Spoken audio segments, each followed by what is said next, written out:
All right, hi, this is Dawn. I guess this is my first YouTube video.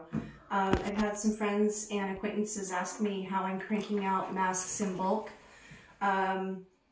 So I want to do a two-parter. The first part is just basic materials, supplies, kind of how I've set this up to make it go fairly efficiently.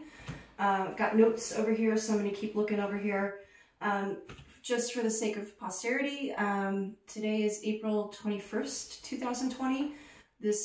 We are in a global pandemic for COVID-19. Most of us are in stay-at-home orders or have self-quarantined, and now people are being required to wear masks to work. If they're essential workers, they're being required to wear them to enter medical facilities, in some cases even grocery stores. So this is a setup to make masks in bulk very quickly. They're not the prettiest, but they are effective. Also, we're giving them away for free, so we're trying to do this on the cheap. And we're doing this through the Fraternal Order of Eagles in our local town. So we're making our own bias tape ties instead of buying them, because it's about 60 cents a mask cheaper. So that adds a little bit of work, but we're on self-quarantine, so we have plenty of time. All right, so the first thing I want to talk about is materials and setup. I'm lucky enough that I was able to convert my guest room into a craft sewing room. I have two 4-foot, foldable tables that I've set up in the middle of the room. The topper, this is a cardboard. It's not really a cutting board, it's more of a measuring board. You can use a rotary blade on this, but it's going to destroy it pretty quickly. But this was only $5. Here in our small town, I got the last one in stock. This is made by Singer. There are several other options out there, but for $5, maybe $7 if you order it online. If you're not using your rotary blade, this is going to last you for a while. And with the two tables, I'm able to cut out a yard of fabric with a bolt sitting on a chair right here at the end of the table without anything hitting the floor. This is also really handy to measure out. You'll see we need 2-inch measurements pretty consistently. So that's the first one. The second one that is going to save you if you're buying materials, if you're buying supplies, these are made by Fiskars. There's a latch here. They're spring-loaded. So they close with the same tension as regular scissors, but they open back up for you. So it saves a lot of tension on your hand. So if you don't have a rotary cutting system, you don't have to invest $100+ in that. You can just buy these for about $30, I believe. Most craft and sewing supply stores have these. And again, these are Fiskars, but they really do save your hands. So I recommend this, especially if you're doing this in bulk. The other thing that is a really good idea to buy, these are called Wonder Clips. My fabulous candy cameraman here is going to help me. These are made by Clover. Most craft and sewing supply stores are going to have these. This replaces pins, which makes things go very quickly. The bottom is flat, the top is curved, so you just kind of scoop it in there, and they just pop right off really easily when you're zipping along on the sewing machine. A pack of 10, I think, was like $5, $6. So if you're buying supplies and materials, this is a really important thing to have. Measuring tape, if you don't have the space or you can't get your hands on one of these cardboard cut boards, measuring boards, this is awesome. Get 2 of these, pick up some painter's tape or masking tape, and all you need to do is bring this out on your surface where you're going to be cutting and measuring, tape it down, and then it's just there. So you automatically have your yard measurement. You can do 2, have another one this way, and in case you can't find this, you've got your measurements right here. You won't have the grid, but you've got your measurement. So that's it really for, well, and thread. Things are a little weird, so if you find thread for sale, I don't mean on sale, I mean if you can buy thread, you should probably buy it.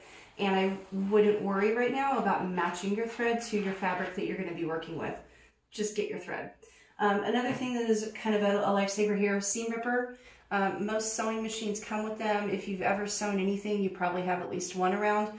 But if you're putting an order in for any supplies at all, including material, you want one of these. All right, so let's get on to fabric and what we should be using for fabric.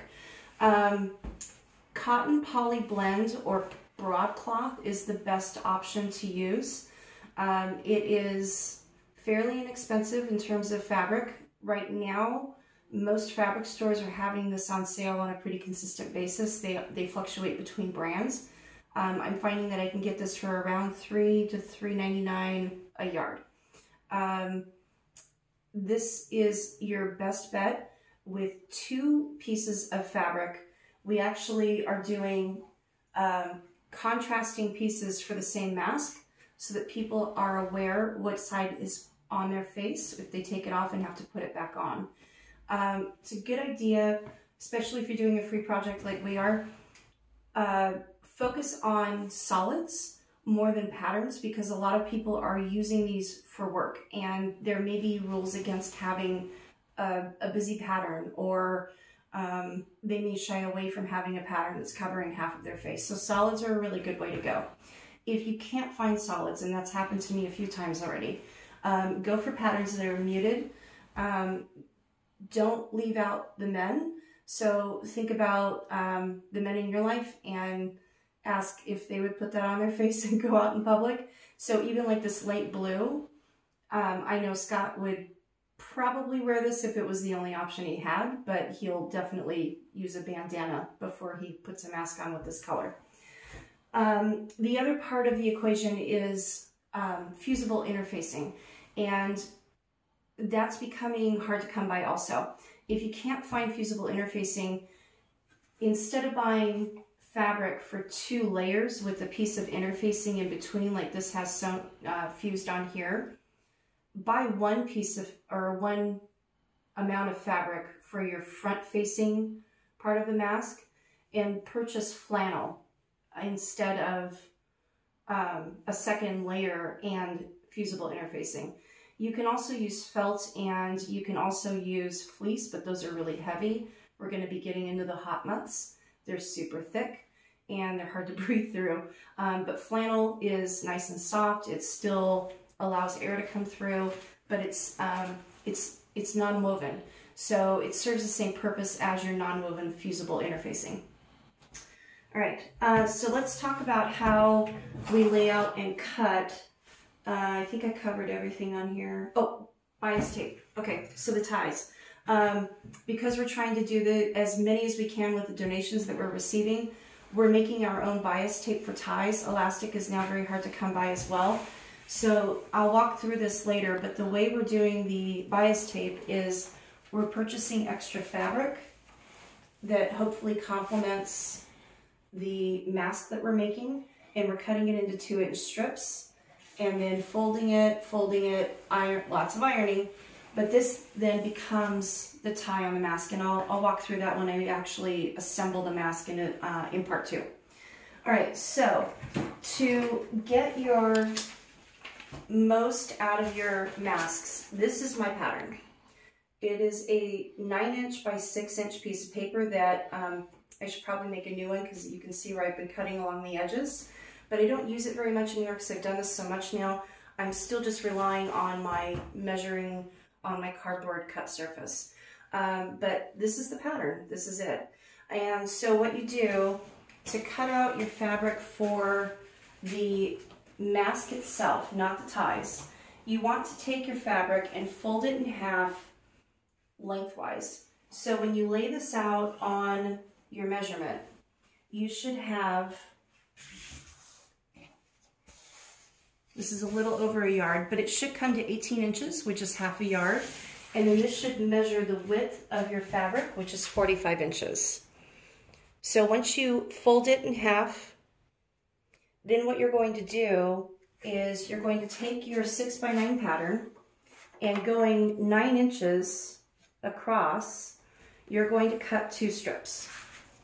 So there's one set of 9, and there's the second set of 9. So now you have 2 strips, 4 strips, because this is again folded in half. cut it all the way down. So now you have 4 strips you're going to want to cut at that fold. Stack those 4, or keep them in 2s if you're not sure about controlling your fabric or if your scissors aren't that sharp. And then what you're going to do is use your guide or use your cutter, your cut surface with your measurement, and cut 6 inches. Now you're going to have stacks of 6 by 9 fabric. Right? Okay, so now you've got a yard's worth of fabric cut for all of your mask making. For the ties, what you're going to do is take your fabric, and you want your fabric to be, most broadcloth or quilter's fabric is going to be anywhere between 42 and 45 inches wide, which is perfect. You're going to fold it in half so that you're working along the edge of the width. And again, you're just going to lay that out, get your measurements. So you should have now 36 inches here, and you should have half of your width here. And then you take that after, make sure of course that it doesn't have to be perfectly pressed, but you don't want any really big kinks in this. You want to try to get it as straight as you can. Take that and fold it in half again. And then what you're going to do from here, if you're right-handed, I recommend you do this. Hold it with your left hand, and you're going to be cutting 2-inch strips right along here, which then become this, unfolded. Okay, so you're going to work through your entire section of fabric, cutting 2-inch strips. And that will give you your fabric that you need for your bias tape. Okay, so now we need to talk about quantities. Sorry I'm in leggings. I'm living my best quarantine life. Okay, 1 yard of fabric will make 28 masks. So if you're using 2 layers of cotton or broadcloth or cotton poly, you need 2 of opposing colors. But 1 yard will make 28 6 by 9 squares. For your ties, you can get 9 masks worth of ties out of 1 yard. So you need 3 yards of fabric to make ties to every 1 yard of fabric for your squares. For the interfacing, you can get 12 masks out of 20-inch wide interfacing, and that's pretty standard, is 20 inches. So you need 2.5 yards of interfacing for every 1 yard of fabric for your masks. Hope that makes sense. We talked about the bias tapes, and we talked about laying it out, and I think that is it for part 1. I'll be back in a few minutes for part 2, where we actually put this all together. See you soon.